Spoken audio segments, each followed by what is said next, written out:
कुमकुम भाग्य में एक तरफ जहां पे प्रार्थना ने अपने दिल की बात कह दी है शिवांश से और उसे कर दिया है प्रपोज और उसे आई लव यू कह दिया है, लेकिन शिवांश के तो दिलो दिमाग पे यही बात चल रही है कि रौनक ने जो उसे बोला था, रौनक ने उसे बोला था कि प्रार्थना और वो दोनों ही एक रिलेशनशिप में है। अब समझ में ही नहीं आ रहा है शिवांश को कि वो रौनक की बात पर ध्यान दे या प्रार्थना के इजहार पर ध्यान दे, लेकिन शिवांश हमेशा की तरह सीरियलों में जो लड़के करते हैं वह वैसा ही करने वाला है और उसके मन में जो बात है रौनक वाली उसी पे वो फोकस करेगा। उसे भरोसा ही नहीं होगा हमारी प्रार्थना के ऊपर कि प्रार्थना उससे प्यार करती है और प्रार्थना जब इजहार करती है उसके बाद प्रार्थना से वो यही चीज़ मांगता है।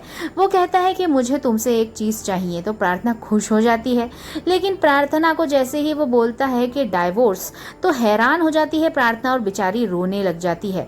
लेकिन अब समझ में नहीं आ रहा है प्रार्थना को कि आखिरकार शिवांश को हो क्या गया है, वो आखिरकार क्यों उससे डिवोर्स चाहता है। लेकिन अब मुलाकात होने वाली है स्मिता और प्रार्थना की, जहाँ स्मिता प्रार्थना से माफ़ी मांगेगी अपने बेटे रौनक के किए पे और बताएगी कि शिवांश को रौनक ने झूठ बोला है कि तुम दोनों रिलेशनशिप में हो और तुम दोनों एक्स्ट्रा मैरिटल अफेयर कर रहे हो, और शिवांश के दिलो दिमाग पर यही बात बैठी हुई है कि रौनक और तुम्हारा अफेयर चल रहा है। इस बात से अब मैं चाहती हूँ कि तुम्हारा और शिवांश का रिश्ता ना टूटे।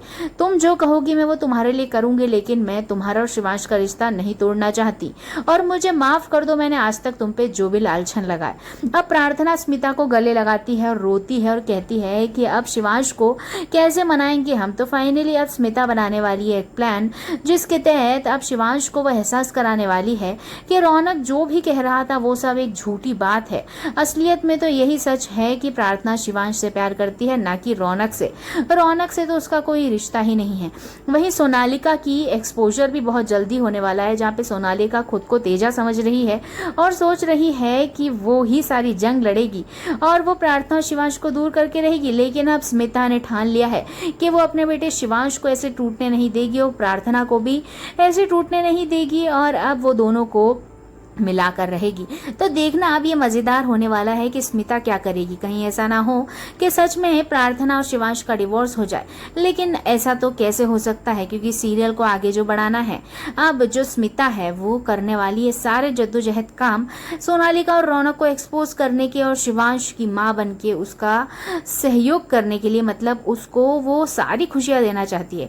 तो देखना मज़ेदार होगा कि क्या होगी इनकी जर्नी। तो देखते रहिए सीरियल कुमकुम भाग्य। वीडियो पसंद आया तो एक लाइक बनता है।